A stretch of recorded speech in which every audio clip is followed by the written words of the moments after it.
Bismillahirrahmanirrahim. Nawat ta'lim wa ta'lum wal ifada wal istifada wal nafa wal iktifad wal mudakar wal tadhkir wal hatha ala tamasuki bi kitabillah wa sunnati rasulillah wa du'a ilal huda wa dilalata ilal khair ibtigha'a qurbihi wa thawabihi min Allah subhanahu wa ta'ala. Al-faslur rabi'. Kita sekarang sampai pada fasal yang keempat.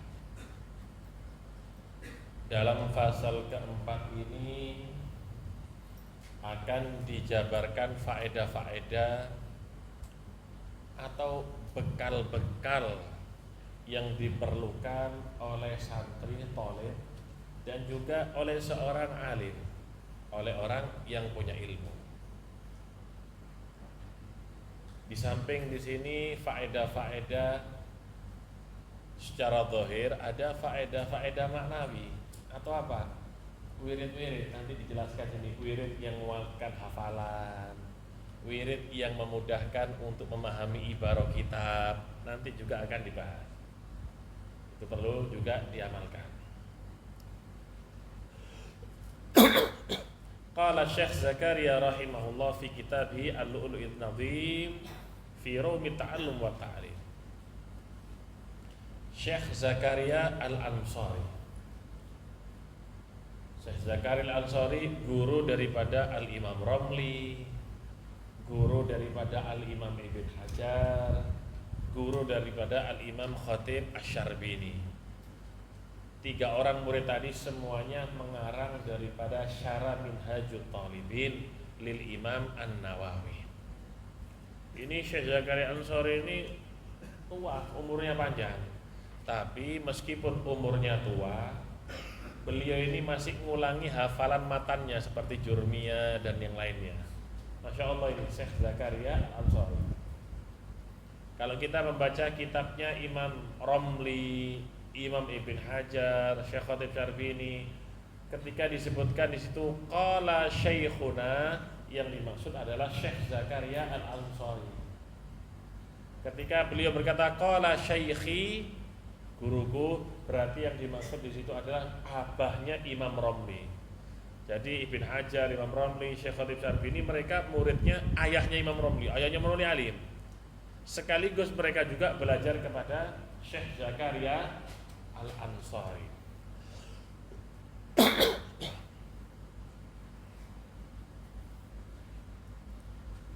Ada di sini dikatakan dalam kitabnya oleh Syekh Zakaria, amma syurutu ta'allumil ulum wa ta'limiha fathna asyara. Syarat-syarat untuk mempelajari daripada ilmu dan mengajarkan itu ada 12 menurut Syekh Zakaria Al-Ansari. Seperti orang itu berburu itu ada caranya. Tidak semua orang pandai di dalam berburu. Belajar dulu caranya memanah kalau menggunakan panah. Belajar dulu menggunakan tombak kalau memang menggunakan tombak memburunya. Belajar dulu menggunakan daripada pistol kalau memang berburunya menggunakan pistol. Begitu juga ilmu. Ilmu itu ibaratnya buruan. Kita yang berburu daripada ilmu. Berarti kita juga harus mengetahui kiat-kiat, cara-cara untuk mendapatkan daripada ilmu. Begitu juga orang yang mengajarkan ilmu. Di sini juga disamakan oleh Al-Imam Zakaria Al-Ansari. Yang pertama, wahiduha ayyaksida bihi ma wudi'a dzalikal ilmu lah fala yaksidu ghaira dzalika min iktisabi malin aw jahin aw mughalabati khasmin aw mukatharatin. Pertama, syarat mencari ilmu dan mengajarkan ilmu. Ini syarat yang paling urgen, yang paling penting. Apa tujuan dia mencari ilmu?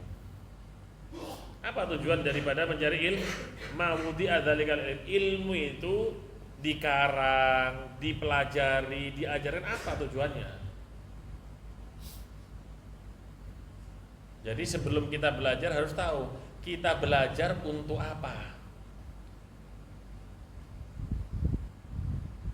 Fala yaksidu ghairu dzalik. Jangan sampai belajar itu tujuannya selain Allah. Seperti apa? Min iktisabi malin. Saya belajar biar alim, nanti pintar ceramah. Saya kalau ceramah dapat amplop, dapat uang. Ini dari pertama belajar sudah jelek ini niatnya. Au jahil, saya belajar biar alim. Kalau saya alim, nanti saya nyalon jadi pejabat, orang tahu oh ini orang alim yang nyalon. Tujuannya mencari ilmu agar mendapatkan kedudukan. Atau tujuan mencari ilmu au mughalabati khasmin, untuk mengalahkan lawan bicaranya. Nanti bahsul masail saya kalahkan dia, saya terkenal nanti orang ahli bahsul masail, pendekar bahsul masail misalnya. Tujuannya apa? Untuk mengalahkan daripada yang lainnya. Atau apa? Au mukatsaratin, tujuan mencari ilmu nanti kalau saya alim, saya kepingin punya murid banyak. Ini semua tujuannya untuk apa? Untuk dunia, bukan ikhlas lillahi ta'ala. Al-Imam Ghazali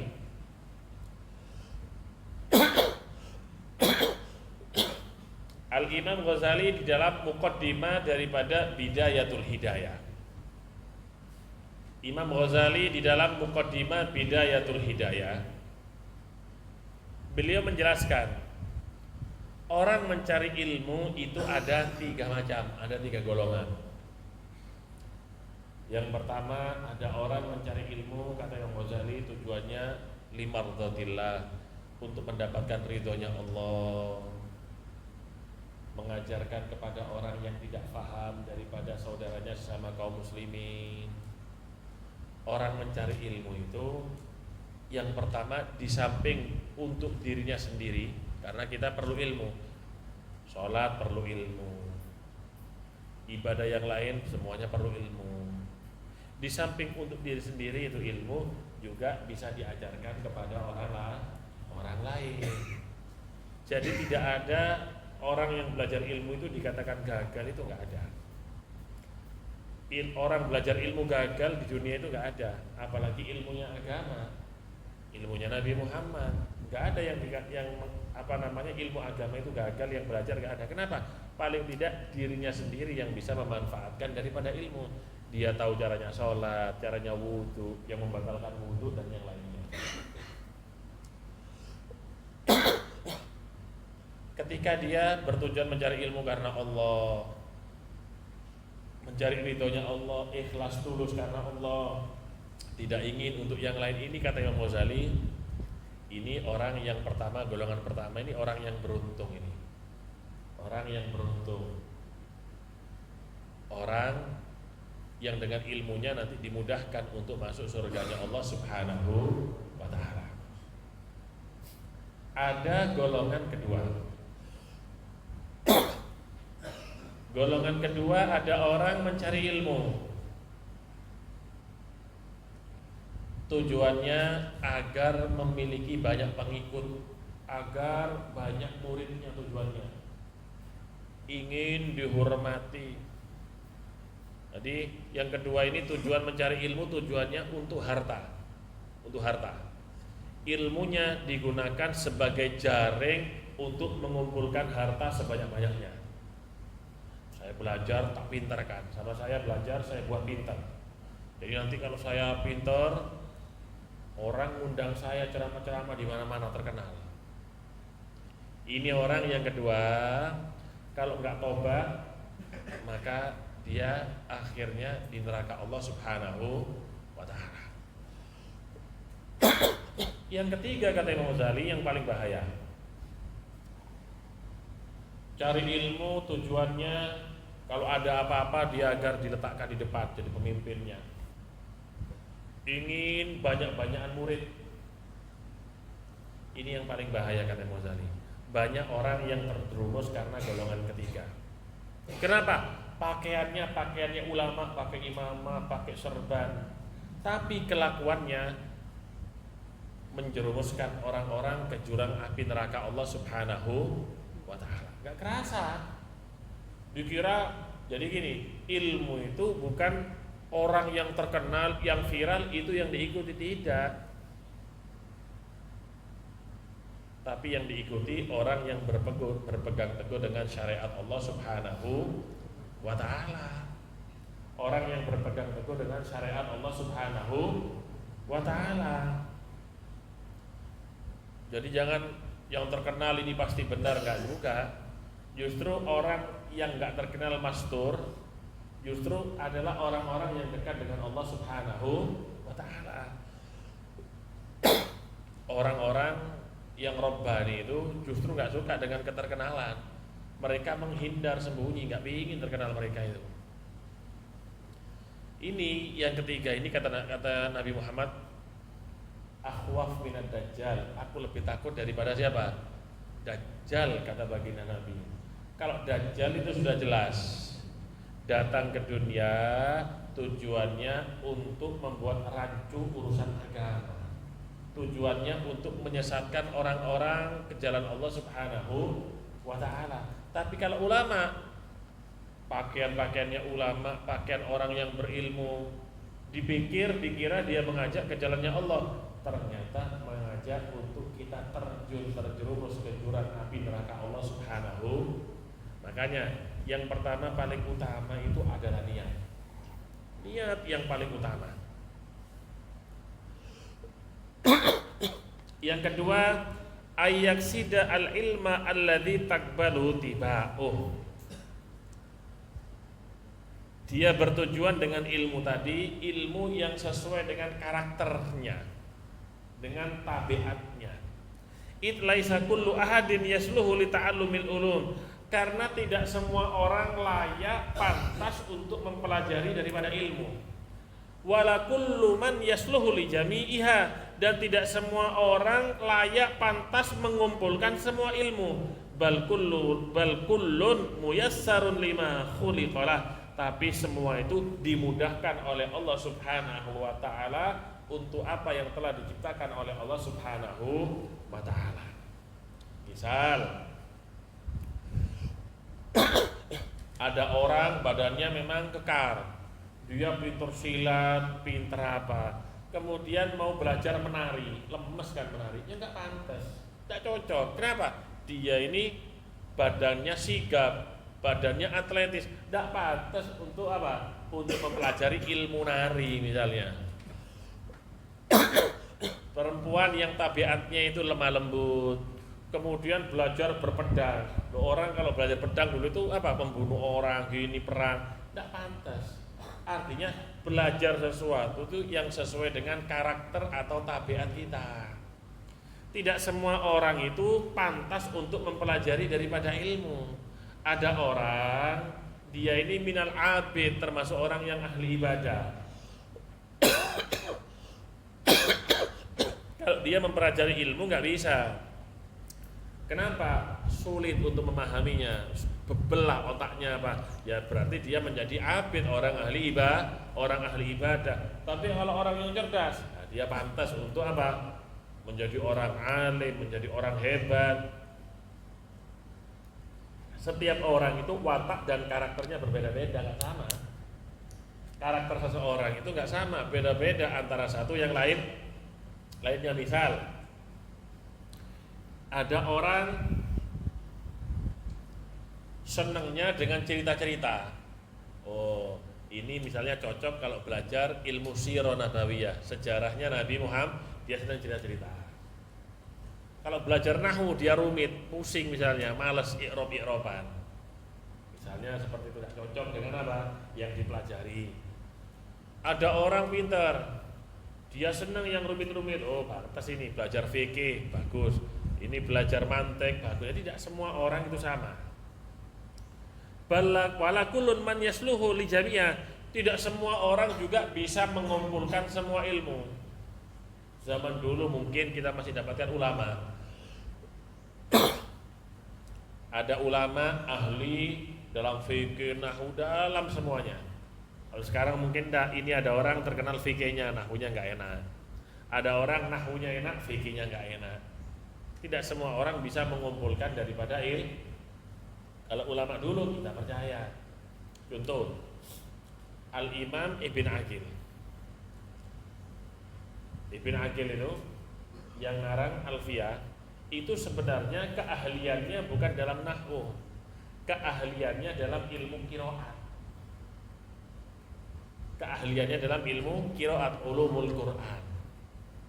Al-Imam Asy-Syatibi satu zaman. Al-Imam Syatibi itu keahliannya sebenarnya lebih menonjol dalam ilmu nahwu. Lebih condong dalam ilmu nahwu. Akhirnya kedua orang ini saling menerima tantangan. Yang ahli qiraat membuat karangan dalam ilmu nahwu, yang ilmu nahwu buat karangan dalam ilmu qiraat, semuanya jadi dan kitab istimewa. Ibn Aqil yang ahli qiraat ngarang nahwu, akhirnya kitabnya sampai sekarang dipelajari di pondok-pondok alfiyahnya. Asy-Syatibi ahli nahwu akhirnya mengarang kitab tentang qiraat dan kitabnya dipakai di mana-mana. Itulah ulama dulu. Beda dengan zaman sekarang, tidak semua orang bisa menguasai daripada semua ilmu. Bal kullun muyassarun lima khuliqala. Jadi yang kita mampu kita gapai itu yang mana? Ya itu aja yang dipelajari. Yang mudah dulu kita pelajari, jangan yang sulit dulu. Yang mudah dipelajari itu dulu. Muyassarun, semua muyassar, dimudahkan oleh Allah. Yang mudah itu yang kita pelajari dulu. Nanti kalau sudah memahami, baru kita menginjak beranjak kepada yang lainnya. Thalithuha ayya'lama ghayata dzalikal ilmi liyakuna ala thiqatin min amri. Tujuan orang belajar ilmu atau mengajar, dia mengetahui ghayata dzalikal ilm. Tujuan daripada mencari ilmu itu agar dia yakin dan percaya atas apa-apa yang dia kerjakan, bukan untuk sombong-sombongan. Ketika kita mempelajari daripada ilmu fikih misalnya, ilmu yang berhubungan dengan sholat misalnya, apa tujuannya? Agar supaya ketika kita mengerjakan sholat sesuai dengan ilmu yang kita pelajari, sah sholatnya. Ketika kita mempelajari daripada ilmu nahwu, apa tujuannya? Ya kita mengetahui tujuannya bahwasanya ketika kita membaca Al-Quran benar benar hurufnya. Ketika kita membaca kitab, kita benar, nggak salah bacaannya, mana yang rofa, mana yang nasab misalnya. Jadi untuk memastikan, menguatkan bahwasanya yang kita lakukan itu ala thiqatin, dengan benar. Rabi'uha ayastau'iba dzalikal ilma min awwalihi ila akhirih tasawwuran wa tasdiqan. Kalau belajar ilmu itu jangan nanggung. Kalau belajar ilmu itu dari awal sampai akhir.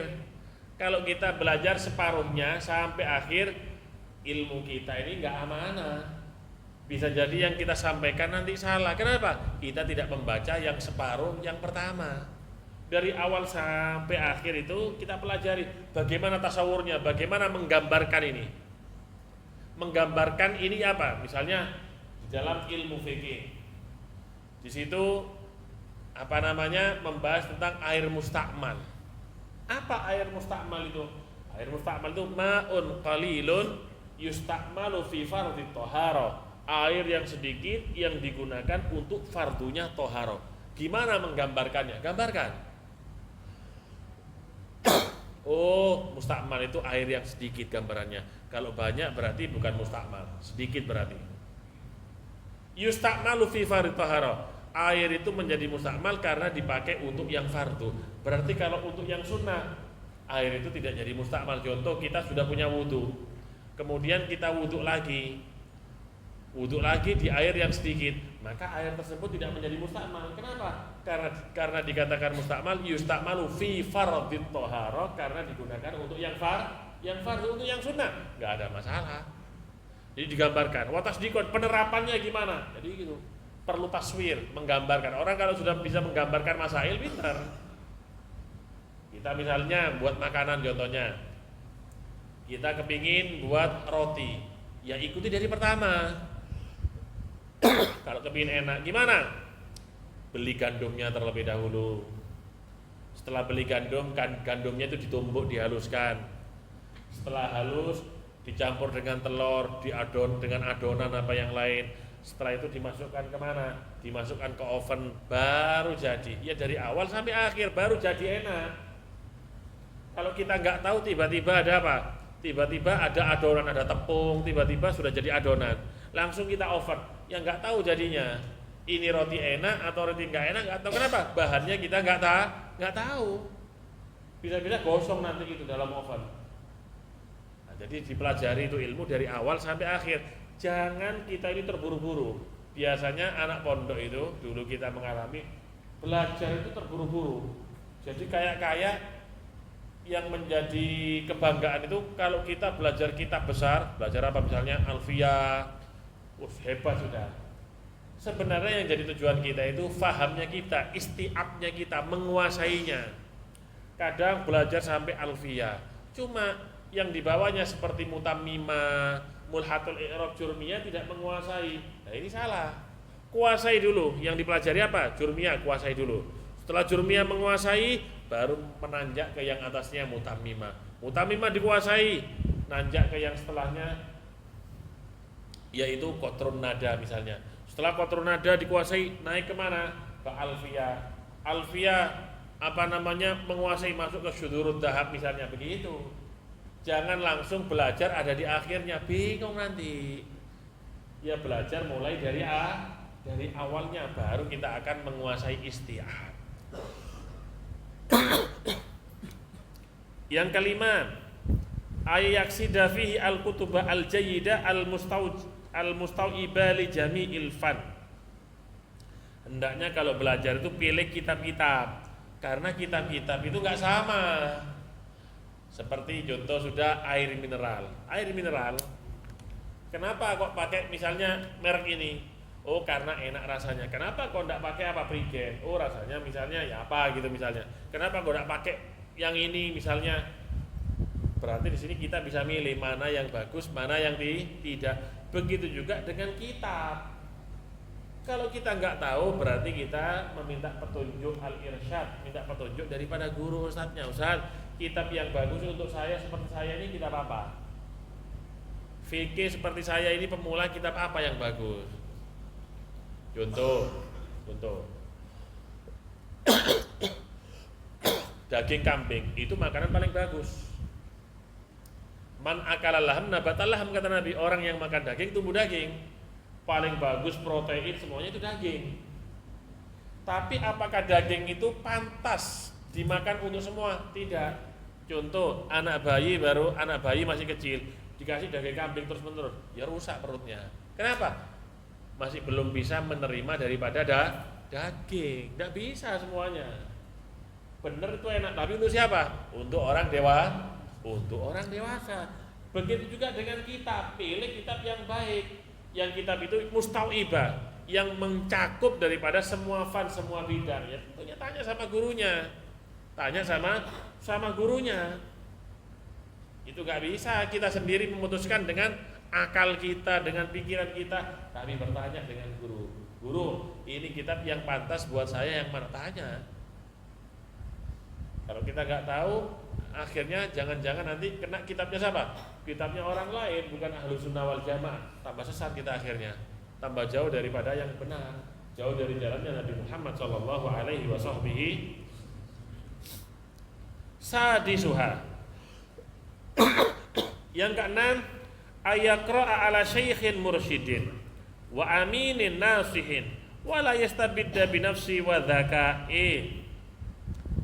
Baca kitab itu kepada syekh, kepada guru yang amin, dipercaya, guru yang nasih, yang bisa memberikan nasihat kepada kita.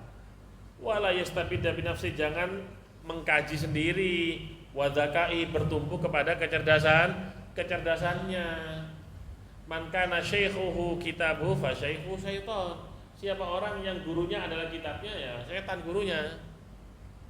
Ada riwayat fa khata'uhu aktar min shawabi, maka salahnya lebih banyak daripada apa? Benarnya. Harus ada guru. Buktinya Nabi Adam, wa 'allama Adam al-asma'a kullaha. Sekelas Nabi Adam itu masih diajari oleh Allah Subhanahu wa ta'ala. Nabi Adam mengatakan, aku enggak tahu yang ada di dapur garam itu apa, enggak tahu tahu kata Nabi Adam, nggak tahu dengan nama-nama semuanya. Baru setelah diajari oleh Allah baru paham. Artinya al ilmu bitta'allum kata Nabi Muhammad dalam hadis. Ilmu itu didapat dengan belajar. Belajar dengan siapa? Belajar dengan guru. Jangan gurunya itu syekhnya syekh Google, syekh YouTube.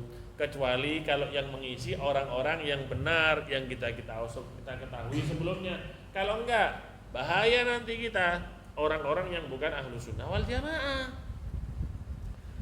Jangan mengandalkan daripada kecerdasannya. Seperti apotek sama dokter itu beda. Apotek itu hanya menjual obat. Tapi orang yang sakit meminta resep daripada petunjuk siapa? Petunjuk daripada dokter. Nanti apotek tinggal menyiapkan daripada obatnya. Jadi petunjuk itu dari dokter. Ini diminum berapa kali, sehari berapa kali. Kalau kelebihan nanti overdosis. Bukannya sembuh tapi mati nantinya. Artinya perlu guru, perlu belajar. Jangan otodidak. Otodidak itu belajar dari Google nanti gini. Tidak tahu kita, karena setiap kitab itu pasti ada mustolahat, ada istilah-istilah yang kita tidak pahami kecuali dengan cara belajar kepada guru. Karena guru tadi belajar kepada orang yang sebelumnya kepada gurunya kepada guru-gurunya lagi sampai kepada mu'alif. Gitu itu caranya belajar kepada syekhin mursyid. Sabiuha yang ketujuh, ayu dzakirul aqran wal amdar. Taliban litahqiq la lil mughalabah bal lil muawana 'alal faidah wal istifadah. Yang ketujuh, kalau belajar itu perlu mudzakarah. Mudzakarah itu perlu mudzakarah kita ini. Mudzakarah dengan siapa? Dengan akron, dengan teman kita belajar, atau dengan amdor orang yang biasanya diskusi dengan kita. Perlu mudzakarah. Tukar menukar ilmu perlu. Tujuannya apa? Litahqiq, agar kita menguasai daripada ilmu tersebut. Lalil mughalabah, bukan untuk menang kalah. Sekarang kan enggak. Sekarang menang kalah agar kelihatan kita ini lebih apa? Lebih hebat, bukan. Tapi tujuannya litahqiq, agar kita bisa menguasai daripada pembahasan tersebut, menguasai daripada kitab yang kita pelajari. Itu dengan cara mudzakarah. Mudzakarah, diskusi. Diskusi itu seperti bahsul masail, itu mempertajam daripada ilmu. Diskusi atau bahsul masail itu apa? Mempertajam daripada ilmu. Itu mempertajam daripada ilmu itu. Bukan untuk menang-menangan. Balil muawana, mudzakarah tujuannya untuk membantu kita al-faedah, atas mendapatkan faedah. Mungkin kita ada yang lupa, teman kita yang mengingatkan.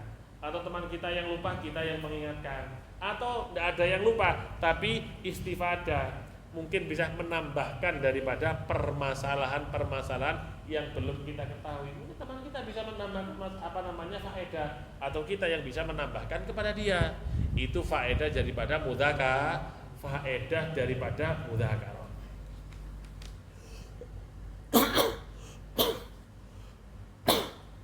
Thaminuha yang keenam,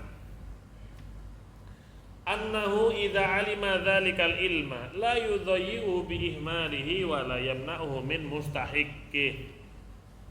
Kalau kita sudah tahu tujuan daripada mencari ilmu, tahu mempelajari daripada ilmu itu apa? Tujuan mempelajari daripada ilmu, ya berarti la yudhayyi'u bi ihmalihi, jangan sia-siakan bi ihmalihi dengan apa? Dengan ihmal membiarkannya, tapi dengan diamalkan.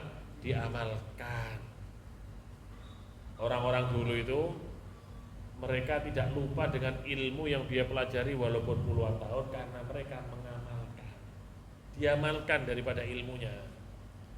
Kalau kita menanam daripada pohon mangga 1000 pohon, apa tujuan kita? Kita ambil daripada buahnya. Kalau sudah berbuah lebat banyak, kita petik buahnya. Kita bisa makan, kita bisa menjualnya, kita bisa menghadiahkan kepada orang lain. Kita menanam 1000 pohon mangga, sudah ada banyak pakai sudah pakai pupuknya ini, ternyata nggak berbuah, capek kita ini menanam daripada mangga. Terus gimana kepingin dapat hasil? Ya dipotong aja mangganya, dijual apa? Dijual kayunya. Nah, kalau kita sudah nggak tidur malam, murojaah ini itu, tapi nggak ngamalkan ilmunya, eman.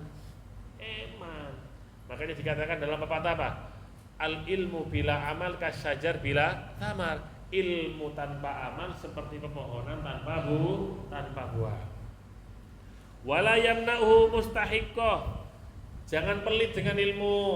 Jangan takut kalau ada orang belajar kepada kita, orang tadi takut lebih alim daripada kita, terus kita kalah. Enggak. Jangan halangi orang yang berhak untuk mendapatkan ilmu untuk mendapatkan. Ajari ilmu kepada dia, amalkan dengan cara dipelajari. Orang yang ngajar tadris itu tidak akan pernah dengan pembahasan kitab-kitab. Kenapa? Dia ngajar terus soalnya. Orang yang ngajar itu pemahaman kitabnya itu kuat. Kenapa? Terus dibaca soalnya dia. Jangan menghalangi orang yang mendapatkan ilmu apa? Daripada ilmu itu. Enggak, saya tidak mau ngajari. Kenapa? Takut dia alim, takut dia hebat. Enggak usah.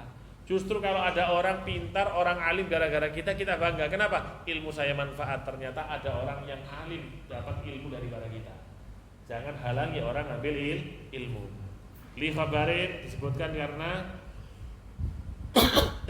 man alima ilman nafi'an wa katamahu aljamahu Allah Ta'ala yaumal qiyamah bilijamin minnar. Siapa orang yang mengetahui suatu ilmu tapi ilmu itu manfaat. Ketika ada kalimat nafi'an berarti ada ilmu yang dharon, ilmu yang membahayakan. Seperti apa? Ilmu sihir. Itu kan dharon, ilmu yang membahayakan. Siapa orang yang mengetahui ilmu yang sifatnya itu nafi'an, bermanfaat bagi umat. Wa katamahu, tapi dia sembunyikan itu ilmu, enggak mau diajarkan itu ilmu. Takut orang jadi alim. Aljamahullahu ta'ala yaumal qiyamah bilijamin minnar. Maka Allah memberikan tali kekang seperti kuda. Ini tali kuda, kekang itu yang di mulutnya itu, kanan kiri itu. Nanti akan dipakaikan tali kekang di hari kiamat, tapi talinya terbuat dari apa? Dari api neraka Allah Subhanahu wa ta'ala. Dulu dia di dunia punya ilmu, banyak ilmunya, tidak mau menyampaikan daripada ilmu yang dia dapat. Itu ilmu amanah. Karena dia tidak mau menyampaikan ilmunya ketika di dunia, nanti di akhirat lisannya, mulutnya ini dikekang nanti dengan kekang api neraka Allah Subhanahu wa ta'ala.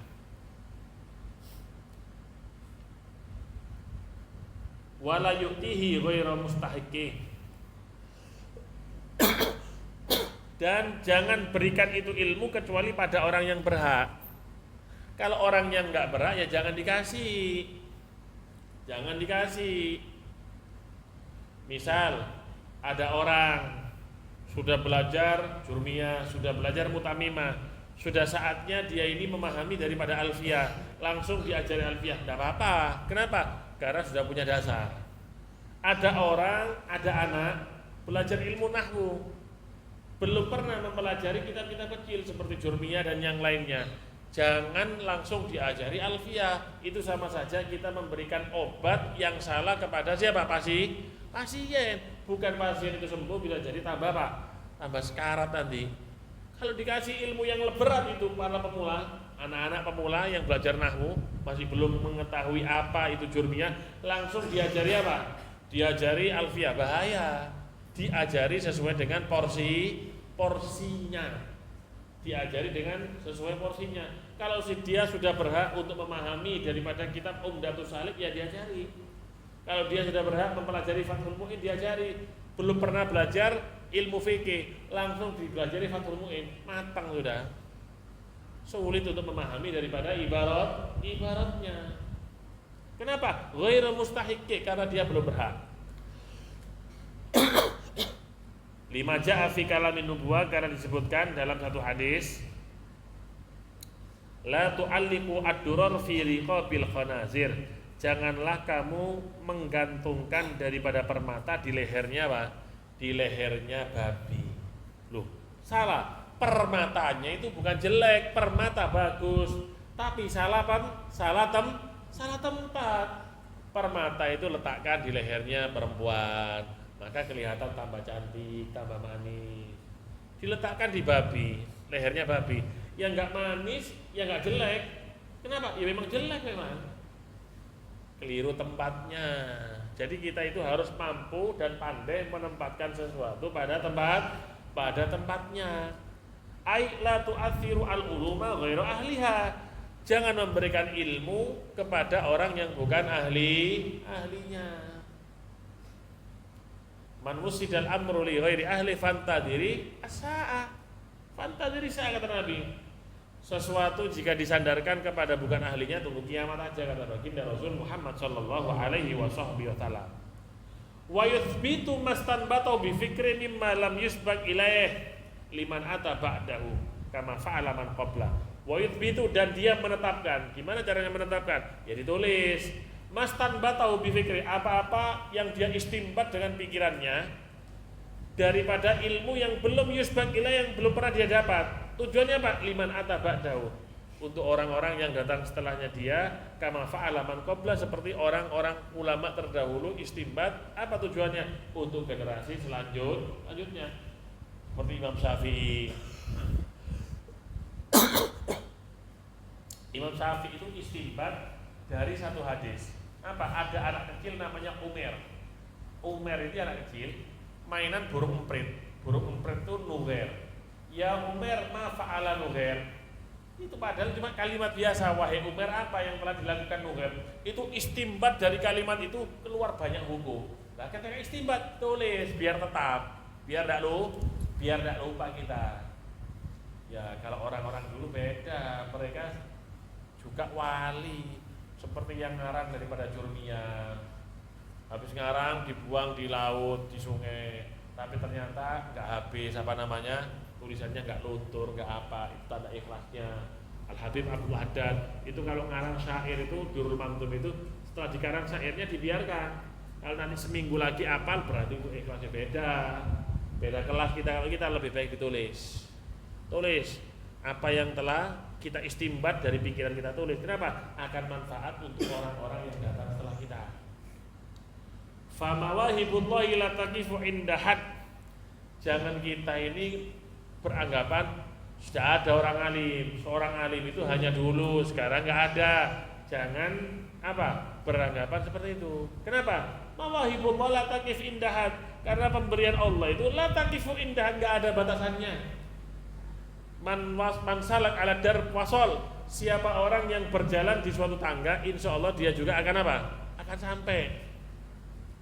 La taqul qad dhahabat arbabuha. Jangan kamu mengklaim orang-orang yang alim sudah nggak ada, orang yang hebat sudah nggak ada. Man wasala ala darbi wasol. Siapa orang yang mengikuti jalannya, relnya pasti juga akan sampai. Jadi pemberian Allah itu luas, jangan kita batasi. Tasi'uha alla yaqtaqida fi ilmin annahu hassala minhu miqdaran la yumkinu ziyada alaih fadzalika nuqsanu hirman. Jangan kita berkeyakinan mempelajari suatu ilmu, jika kita mendapatkan bagian daripada ilmu, kita beranggapan kita tidak mungkin bisa tambah lagi ilmunya. Ini yang menyebabkan kita hirman, diharapkan untuk mendapatkan ilmu, dan ini namanya kekurangan, nuqsan. Wis cukup ilmu saya segini, jangan dibatasi. Saya kalau batasi lagi tidak bisa, katanya siapa ya? Orang mau belajar ya bisa. Jangan dibatasi daripada ilmu. Itu menunjukkan kekurangan kita. Ashiruha yang ke-10, ayya'lama anna likulli ilmin haddan fala yatajawazhu wa la yanqus anhu. Kita harus tahu bahwasanya setiap ilmu itu ada batasnya. Setiap ilmu itu ada batasnya. Kita tidak mungkin walaupun umur kita habis mempelajari semua kitab yang ada di dunia. Ilmu fikih aja misalnya yang ada di dunia, kita pelajari semuanya. Yang ada itu umurnya kita habis, kitabnya masih belum selesai. Ada batasannya. Tapi jangan melewati batas dan jangan kurang. Kalau kurang nggak bagus, kalau melewati batas nggak bagus. Seperti orang main bola itu loh. Kalau melewati offset. Ya, diangkat itu benderanya sama wasitnya. Kenapa offset? Kita jangan offset juga dalam mencari ilmu. Jangan juga kurang. Ya, yang balance, yang imbang. Hadi asar yang ke-11, alla yudkhila ilman fi ilmin akhar wala la fi ta'allumin wala fi munadharatin li anna dzalika yushawisul fikir. Jangan memasukkan ilmu pada ilmu yang lain. Misal kita belajar ilmu apa? Fikih, belajar fikih dipahami. Jangan belajar ilmu fikih di tengah-tengahnya dimasukkan mantek. Akhirnya dapatnya nanggung, tidak menguasai fikih secara sempurna dan juga tidak menguasai mantek secara sempurna. Kalau sudah belajar lanjutkan, jangan dimasukkan ilmu yang lain, bingung nantinya. La fi ta'allumin, baik dalam belajar, la fi munadharat, walaupun ketika munadharah diskusi. Sama. Kenapa? Li'anna dzalika yusawwisul fikir. Itu akan membuat apa? Pikiran kita itu was-was, terpecah-pecah akhirnya. Cukup, jangan memasukkan ilmu dalam ilmu yang lain. Selesaikan dulu ilmu yang pertama, baru masuk yang kedua. Jangan belajar yang pertama digabungkan dengan yang kedua nanti hafalannya bingung. Memahaminya juga apa? Bercabang akhirnya. Selesaikan yang pertama, baru yang kedua, nggak usah terburu-buru. Tsani asar yang ke-13, kata Imam Zakaria Al-Ansari, ayyuraiya kullun minal muta'allim wal mu'allim haqqal akhar. Nah, ini paling penting ini. Setiap murid dan guru harus mengetahui dan memperhatikan haknya masing-masing. Haknya murid menghormati daripada gurunya. Haknya guru dihormati oleh muridnya.